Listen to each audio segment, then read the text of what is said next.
नमस्कार, जय हिंद। आपका जीएसलॉजी चैनल पर हार्दिक स्वागत है। इलाहाबाद हाई कोर्ट जिसकी आरओ और कंप्यूटर असिस्टेंट की वैकेंसी अवेटेड थी, जिसका हम लोग इंतजार कर रहे थे, वो वैकेंसी आ चुकी है।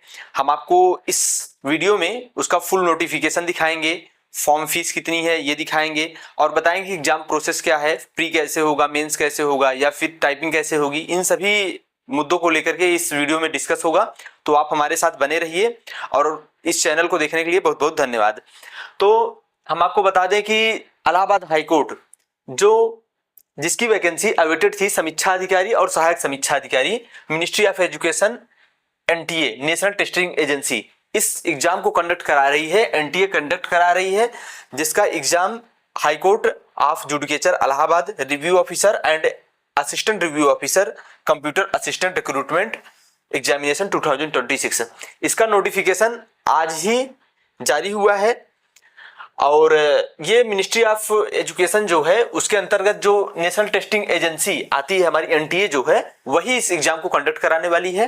High court of judicature of Allahabad review officer assistant review officer computer assistant recruitment examination 2026। तो चलिए हम आगे इसमें दिखाते हैं कि इस नोटिफिकेशन में फुल क्या है और कैसे कैसे किन किन बातों को हमको ध्यान देना है।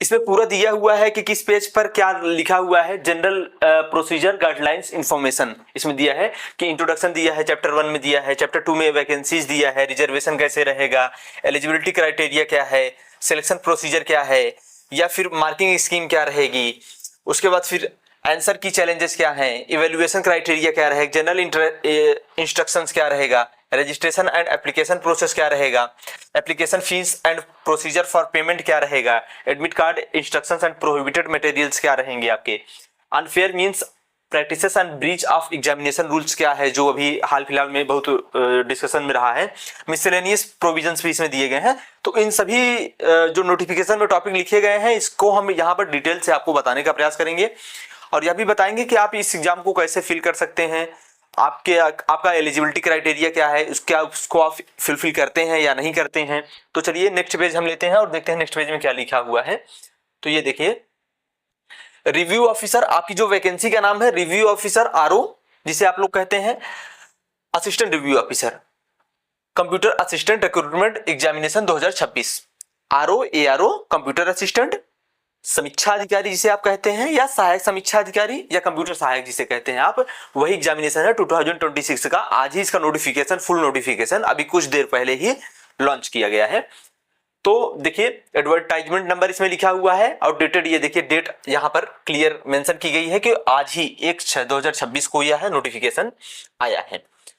तो हम इसमें आपको डिस्कस करके बताएंगे कि इसमें क्या प्रोसीजर रहने वाला है। Important information and dates of at a glance दिखाया है कि एक संक्षिप्त नजर में आप देख सकते हैं कि online registration and submission of application form complete in all respect for the post of review officer ARO and computer assistant है।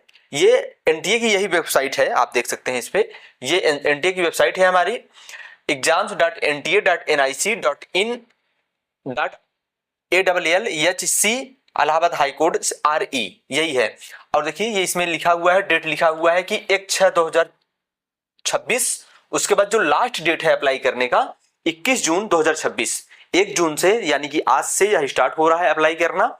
उसके बाद 21 जून 2026 तक आप इस फॉर्म को अप्लाई कर सकते हैं। दूसरा नंबर पे यह है कि लास्ट डेट फॉर अप्लाई, जो फीस सबमिशन का लास्ट डेट है 22 जून तक है। आप अप्लाई पहले 21 जून तक कर देंगे, उसके बाद जो last date of fees submission है उसको आप करेंगे प्रेस्क्राइब्ड बिलो 22 जून 2026 को तक कर सकते हैं। और उसके बाद फिर आप यहां देख सकते हैं कि जो आपका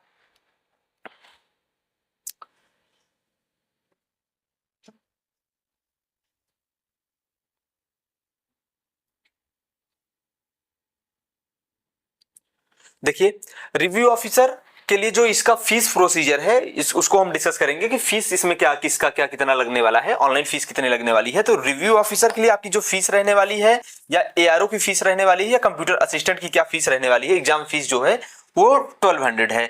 जनरल और ओबीसी, जो जनरल और ओबीसी कैंडिडेट के लिए जो फीस स्ट्रक्चर है वो 1200 है अप्लाई करने के लिए, और उसके बाद जो एससी एसटी या ईडब्ल्यूएस हैं उनके लिए 1000 डिटरमाइन किया गया है। एससी एसटी ओबीसी के लिए, एससी एसटी ईडब्ल्यूएस के लिए 1000 रुपए, उसके बाद जनरल एंड ओबीसी के लिए 1200 रुपए इसमें फीस डिटरमाइन किया गया है। उसके बाद आप देख सकते हैं तो आपका जो फीस स्ट्रक्चर है वो जनरल और ओबीसी के लिए 1200 रुपए, उसके बाद एससी एसटी ईडब्ल्यूएस के लिए उत्तर प्रदेश के 1000 रुपए रहने वाला है, तो इसको आप देख सकते हैं। उसके बाद हम आगे डिस्कस करते हैं। इसमें इंट्रोडक्शन दिया हुआ है कि इलाहाबाद हाई कोर्ट का ये एग्जामिनेशन है। उसके बाद इसमें आप जो सिलेक्ट होंगे आरओ के पोस्ट पर होंगे, एआरओ के पोस्ट पर होंगे, उसके बाद या तो आप कंप्यूटर असिस्टेंट के लिए सिलेक्शन आपका होगा। इन सभी बातों को यहाँ डिस्कस किया गया है। उसके बाद अगला पेज हम लोग लेते हैं। इसमें वैकेंसीज बताई गई हैं कि कितनी वैकेंसीज आई हैं, तो हम आपको वैकेंसीज इसको हम व्यू करके आपको बढ़िया से डिटेल से दिखा देते हैं कि देखिए वैकेंसीज, देखिए आप यहां देख सकते हैं कि आरओ की जो वैकेंसी है, आरओ की वैकेंसी है पूरा 138 जिसे कहते हैं। Minimum vacancies to be filled by direct recruitment subject to increase upon any legislative amendment. यदि कुछ आगे और कुछ वैकेंसियां आती हैं तो इन वैकेंसियों को बढ़ाया भी जा सकता है। इसमें यही लिखा है कि अगर कुछ आगे कुछ पोस्ट खाली होते हैं इसमें बढ़ाया भी जा सकता है। और इसका जो पे लेवल है वह है 8, लेवल 8 में है। जो सैलरी स्ट्रक्चर बनता है ये इसका 47,600 से लेकर के 1,51,100 रुपए तक बनता है एज पर 7th पे कमीशन। अब 8th पे कमीशन आप जैसा कि जानते होंगे कि 8th पे कमीशन लागू हो गया है तो सैलरी स्ट्रक्चर और बढ़ गया है। इसमें 7th पे कमीशन के आधार पर इसमें सैलरी स्ट्रक्चर बताया गया है। लेवल 8 की नौकरी है ये आरओ की। उसके बाद इसमें एलिजिबिलिटी क्राइटेरिया या इसेंशियल क्वालिफिकेशन क्या मांगा है आप देख सकते हैं। Bachelor degree of university established by law in India. यदि आप किसी यूनिवर्सिटी के किसी भी कोर्स से ग्रेजुएट हैं तो आप इस फॉर्म को फिल कर सकते हैं। इसमें यह कहा गया है बैचलर डिग्री इसमें मांगा है, क्वालिफिकेशन रिकॉग्नाइज्ड एज इक्विवेलेंट थेरेटो या डिप्लोमा आप किए हैं कंप्यूटर साइंस से रिकॉग्नाइज्ड इंस्टीट्यूट या यूनिवर्सिटी से, या लॉ में आपने आपकी डिग्री रही है तब भी आप डिग्री या डिप्लोमा रहा है कंप्यूटर साइंस से तो भी, लॉ में डिग्री रही है तो भी। और इसमें जो इसेंशियल ये क्वालिफिकेशन है इसमें ये भी मांगता है कि जो ओ लेवल किए हैं उनके लिए भी यह फॉर्म जरूरी होता है, इसको भर सकते हैं। तो O level certificate awarded by NIELIT or DOE ACC society. यदि आपका नीलेट के द्वारा या DOE ACC सोसाइटी द्वारा आपको ओ लेवल का डिग्री मिला है तब भी आप इस फॉर्म को अप्लाई कर सकते हैं। ग्रेजुएशन के साथ साथ में ये भी होना चाहिए, ओ लेवल होना चाहिए आपके पास या तो CCC की डिग्री होनी चाहिए। आप किसी भी स्ट्रीम में यूनिवर्सिटी के, भारत के किसी भी यूनिवर्सिटी से आप ग्रेजुएट होने चाहिए। सेकेंड नंबर पे ये है कि आपके पास एक कंप्यूटर का कोर्स होना चाहिए, जैसे ओ लेवल हो गया या CCC हो गया, इन दोनों में से कोई भी कोर्स है तो आप अप्लाई कर सकते हैं। या फिर और जैसे कंप्यूटर असिस्टेंट के लिए knowledge of data entry, word processing and computer operations होना चाहिए। और उसके बाद एक और वो जो क्वालिफिकेशन कहता है कि ये होनी चाहिए आपके पास मिनिमम इतना होना चाहिए, वो रहा minimum typing speed of 25 word पर minute in English typing on computer. आपको हिंदी टाइपिंग नहीं करनी है, कोई भी डाउट नहीं रखना है, आपको सिर्फ इंग्लिश टाइपिंग, वो भी 25 वर्ड पर मिनट इसमें लिखा है, 25 वर्ड पर मिनट उसमें दिया गया है, मेंशन किया गया है।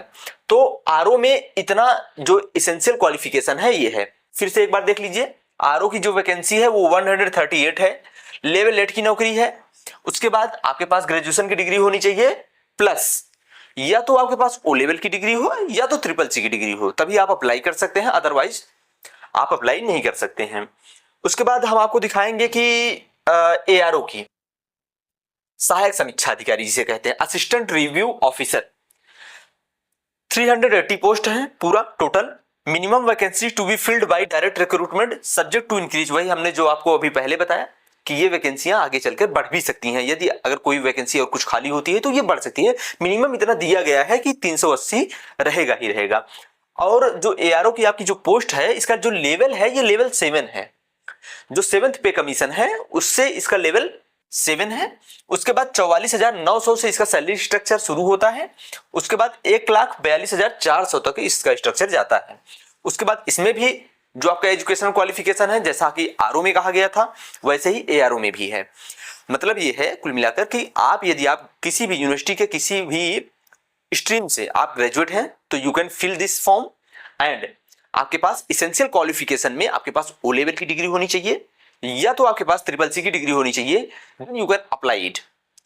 तो आप इस फॉर्म के लिए अपना फॉर्म भर सकते हैं।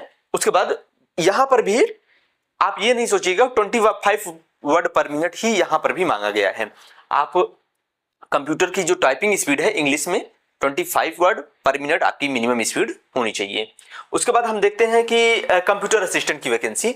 कंप्यूटर असिस्टेंट की जो वैकेंसी है वह 25 है, सबसे कम आई है। और इसमें जो minimum vacancy to be filled वही बताया गया है कि 25 है कम से कम। उसके बाद फिर क्या कहते हैं कि और आगे बढ़ भी सकती हैं।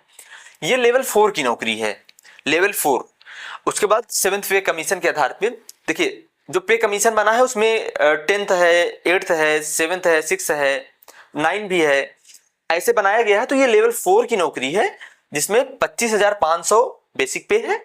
उसके बाद 81,000 जो मैक्सिमम जाएगा वो 81,100 रुपए तक जाएगा। और इसमें भी वही क्वालिफिकेशन है जो आपको आरओ में या एआरओ में आपसे मांगा गया था। आपके पास डिग्री होनी चाहिए बैचलर की। दूसरे नंबर पे होता है कि आपके पास ओ लेवल का होना चाहिए कोर्स या तो आप ट्रिपल सी किए हों, तब आप इस फॉर्म को भर सकते हैं। आगे हम नेक्स्ट पेज में देखते हैं इसमें क्या लिखा हुआ है। देखिए इसमें रिजर्वेशन क्राइटेरिया बता दिया है कि रिजर्वेशन का हॉरिजॉन्टल एंड वर्टिकल डिवोल्यूशन कैसे होगा, कैसे उसको बांटा जाएगा। तो इसमें रिजर्वेशन के बारे में आप देख सकते हैं कि कैसे कैसे क्या क्या दिया जाएगा। आगे हम नेक्स्ट पेज पे हम देखते हैं कि इसमें क्या दिया है। इसमें भी रिजर्वेशन के ही बारे में बताया गया है पूरा फुल टू फाइनल, इसमें भी वही है। आगे हम चलते हैं। एलिजिबिलिटी क्राइटेरिया जो हमने आपको बताया एजुकेशनल क्वालिफिकेशन में, जो अभी हमने आपको बताया RO, ARO and computer assistant तीनों के लिए आपके पास भारत की किसी भी यूनिवर्सिटी से ग्रेजुएशन की डिग्री होनी चाहिए, प्लस आपके पास ओ लेवल होना चाहिए या तो आपने ट्रिपल सी का कोर्स किया हो, तब आप इस फॉर्म को अप्लाई कर सकते हैं। एज लिमिट पर हम आते हैं कि इसके लिए एज लिमिट क्या डिटरमाइन की गई है। इसमें एज लिमिट बताया गया है, लिखा गया है, ये देखिए इसमें एज लिमिट के बारे में बताया गया है। तो हम नेक्स्ट पेज पर देखते हैं कि मिनिमम आपके पास देखिए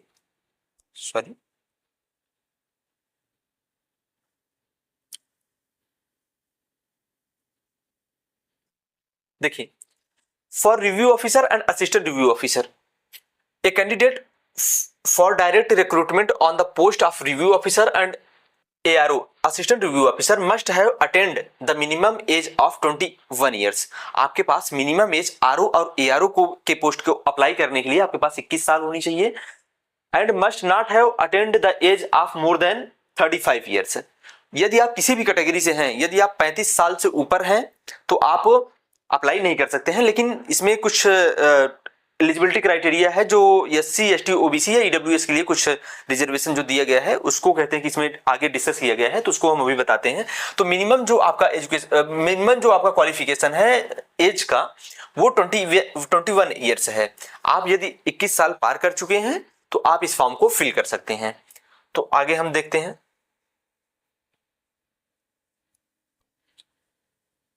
देखिए और उसके बाद कंप्यूटर असिस्टेंट के लिए 18 साल मिनिमम आपकी कंप्यूटर असिस्टेंट की जो एज दी गई है इस बार 18 साल। नेक्स्ट ईयर में हमारी समीक्षा अधिकारी सर लोग हैं, कई लोग हैं, उनसे डिस्कस हो रहा था।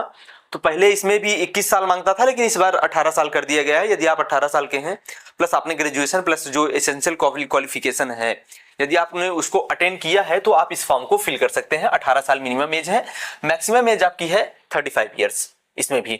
लेकिन वही जो कैटेगरी वाली बात है तो कैटेगरी में 5 साल का रिलैक्सेशन आपको दे दिया जाएगा, मतलब 40 ईयर्स तक आप फॉर्म भर सकते हैं जो कैटेगरी वाले हैं। देखिए इसमें लिखा भी गया है द अपर एज लिमिट, हम थोड़ा इसको डिस्कस कर देते हैं। The upper age limit shall be relaxable up to a maximum limit of 5 years only for the candidates belonging to SC, ST or OBC are dependent from freedom fighter। यदि आप dependent from freedom fighter हैं तब भी आपके लिए 5 साल का relaxation दिया गया है। उत्तर प्रदेश, ये भी बात है कि आप उत्तर प्रदेश के ही SC, ST या OBC होने चाहिए। या डिपेंडेंट ऑफ फ्रीडम फाइटर होने चाहिए, तभी आपको ये 5 साल का जो एज रिलैक्सेशन है वो प्रोवाइड कराया जाएगा, अन्यथा नहीं किया जाएगा। आप किसी भी स्टेट के हैं, अदर स्टेट के हैं, तो आपको प्रोवाइड नहीं कराया जाएगा। यही है एज लिमिट के बारे में हमने आपको बता दिया कि मिनिमम एज लिमिट आपकी है 21 साल, मैक्सिमम एज लिमिट है 35 साल for general candidates. For SC ST and OBC या dependent from freedom fighter maximum age limit is 40 years. तो आगे हम डिस्कस करते हैं आगे इसमें क्या दिया गया है नोटिफिकेशन में। देखिए आगे हम चलते हैं। देखिए अब इसमें हम देख लेते हैं कि इसका सिलेबस क्या रहने वाला है। सिलेबस पर अब हम डिस्कस करेंगे। RO या कंप्यूटर सेशन का क्या सिलेबस रहने वाला है, इस पर हम डिटेल से डिस्कस करेंगे। देखिए ये जो वैकेंसी इतना लेट हुई, इसी के लिए लेट हुई। अभी हम जब आपको सिलेबस का डिस्कशन करेंगे तो आपको पता चल जाएगा कि ये वैकेंसी अब है तब है, जो लगाया जा रहा था कि अब आ जाएगी, जो स्पेकुलेशन लगाए जा रहे थे, एस्टिमेट लगाए जा रहे थे कि कब वैकेंसी आने वाली है, तो जो इतना लेट हुआ उसमें लेट आने का रीजन उसका सिलेबस है। हम आपको बताते हैं इसमें क्या ऐड किया गया है पिछली बार से। देखिए तो selection procedure, syllabus and modalities इसमें दिया है। There shall be single recruitment examination for the post of review officer, assistant review officer comprising 3 stages as mentioned below. आपके 3 स्टेजेस होंगे इसमें, चाहे RO का पेपर हो, चाहे ARO का पेपर हो, या चाहे कंप्यूटर असिस्टेंट का पेपर हो, 3 स्टेजेस में आपका एग्जाम कंडक्ट कराया जाएगा। तो देखिए सबसे पहले आपका जो प्रिलिमिनरी स्टेज रहेगा, ये क्वालिफाइंग स्टेज रहेगा। हम आपको बताना चाहेंगे कि इसका मार्क्स मेंस में नहीं जोड़ा जाएगा और आपकी सर्विस प्रेफरेंस या सर्विस पाने में इसका मार्क्स नहीं जोड़ा जाएगा। प्रीलिम्स अगर आप क्वालिफाई करेंगे तो उसके बाद 7% लोग ही बुलाए जाएंगे मेंस के लिए, तो आप मेंस आप दे सकते हैं यदि प्रीलिम्स क्वालिफाई करते हैं तो देखिए सबसे पहले क्या रहने वाला है stage of examination, preliminary examination general studies. देखिए टाइप मल्टीपल MCQ रहेगा, आपका OMR बेस्ड रहेगा, ऑनलाइन नहीं होने जा रहा है। आप इस बात को अपने ध्यान में रखिएगा कि यह पेपर ऑनलाइन नहीं होगा, OMR बेस्ड होगा, MCQ रहेगा प्रीलिम्स का, 200 MCQ रहेंगे, 200 मार्क्स के रहेंगे। मतलब यह है कि ईच MCQ 1 मार्क्स का रहेगा। 3 घंटे इसके लिए आपको समय दिया जाएगा, 180 मिनट जिसे कह सकते हैं, और 200 क्वेश्चन रहेगा, 200 मार्क्स का रहेगा। इसमें जो आपका सिलेबस रहने वाला है उसमें सबसे पहले लिखा गया है कि जनरल साइंस।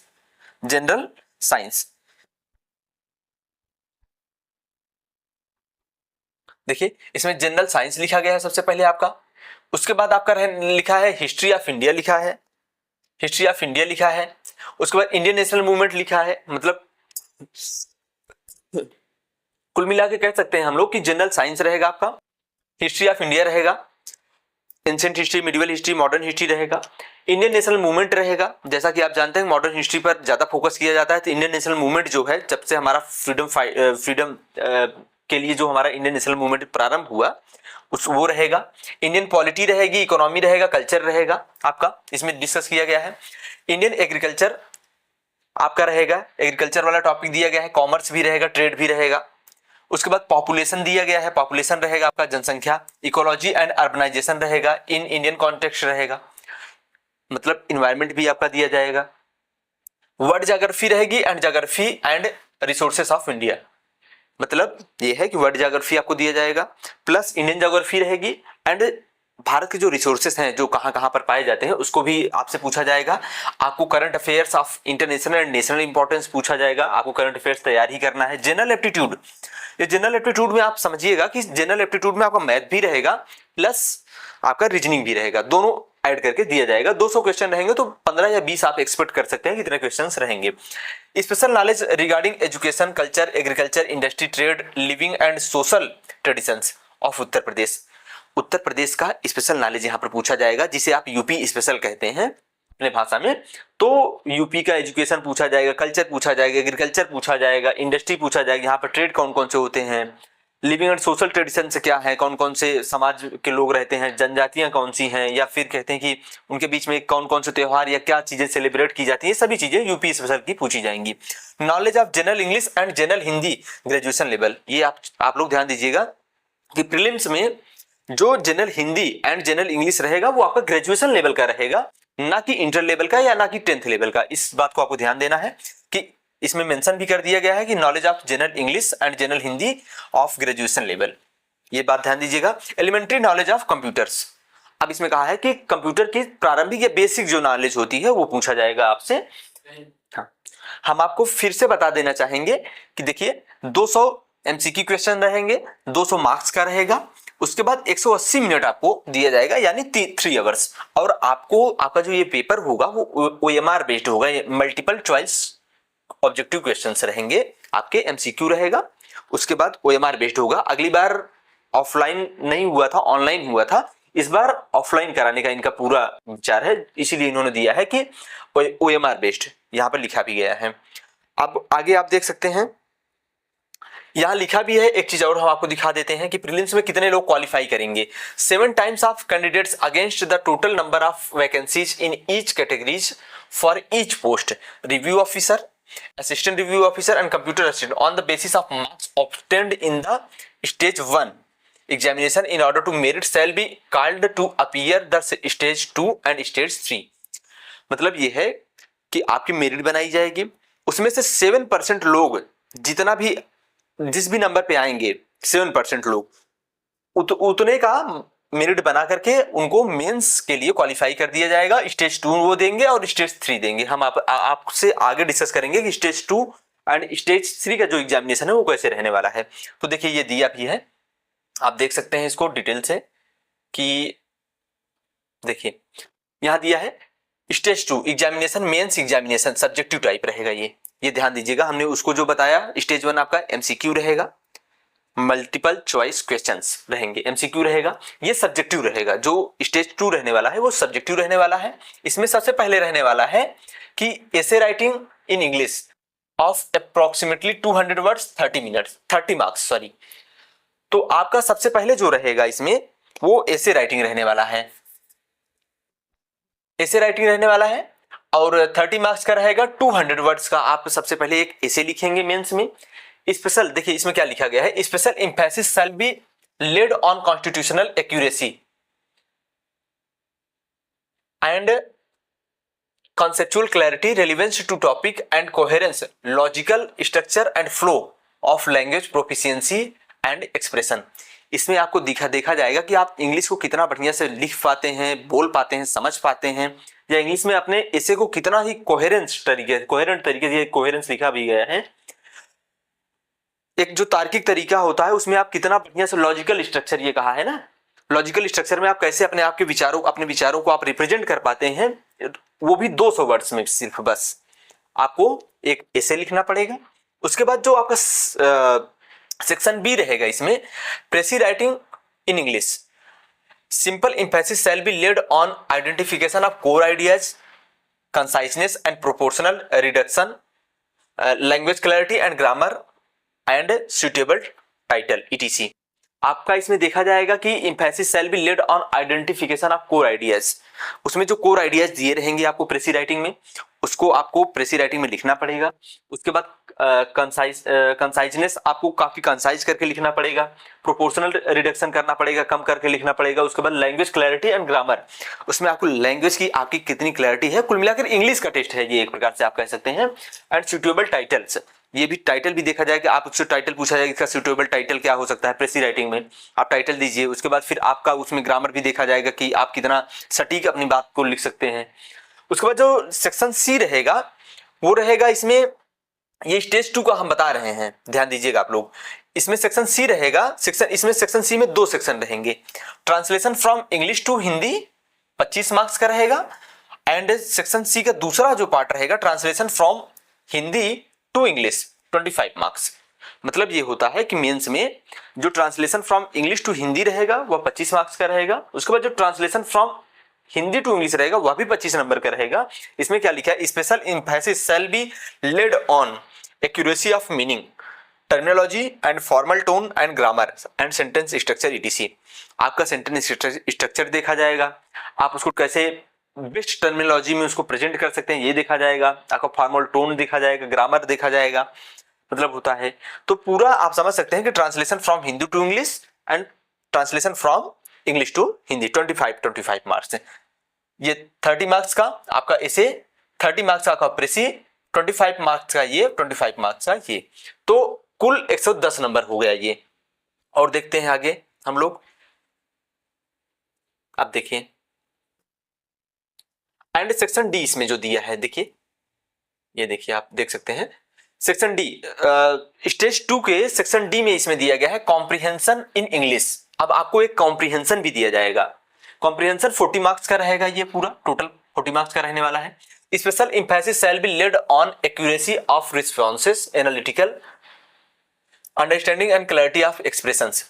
ये देखा जाएगा कि आप कितना एक्यूरेसी से अपने रिस्पॉन्स को दे सकते हैं। अगर आपको एक कॉम्प्रिहेंशन दे दिया जाएगा, आपको समझना होगा, समझकर उसको एक्यूरेसी के साथ आपको आंसर देना पड़ेगा उसका। एंड एनालिटिकल अंडरस्टैंडिंग आपकी देखी जाएगी कॉम्प्रिहेंशन के थ्रू। एंड ये देखा जाएगा कि आप अपने एक्सप्रेशन को कैसे क्लैरिटी के साथ एक्सप्रेस कर सकते हैं, ये देखा जाएगा। और ये 40 मार्क्स का रहेगा, यानी कि स्टेज 2 जो आपका रहने वाला है वो टोटल 150 नंबर का रहने वाला है। 150 मार्क्स का रहने वाला है। मतलब ये है कि ऐसे रहेगा आपका 30 मार्क्स का, प्रेसी रहेगा आपका 30 मार्क्स का। उसके बाद इंग्लिश टू हिंदी ट्रांसलेशन और Hindi to English translation 20-25 marks each रहेगा। उसके बाद आपका जो कॉम्प्रिहेंशन इन इंग्लिश रहेगा वो 40 मार्क्स का रहेगा। ये समझ से, ये स्टेज 2 था। अब स्टेज 3 क्या रहने वाला है? Examination computer knowledge test.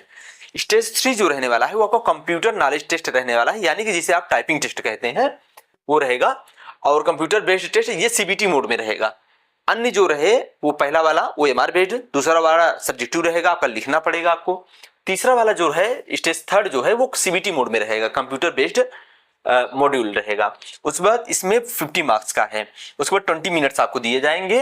No negative marking, minimum qualifying marks 25 marks out of 50 marks. इसमें 25 मार्क्स आपको 50 मार्क्स में से मिनिमम क्वालिफाई करने के लिए पाना ही पाना है। उसके बाद निगेटिव मार्किंग नहीं है इसमें, ये भी ध्यान देना है आपको कंप्यूटर टेस्ट में। उसके बाद दिया गया है कि a copy of text approximately 500 words in English will be given to the candidate for reproducing the same on the computer in the same format within 20 minutes.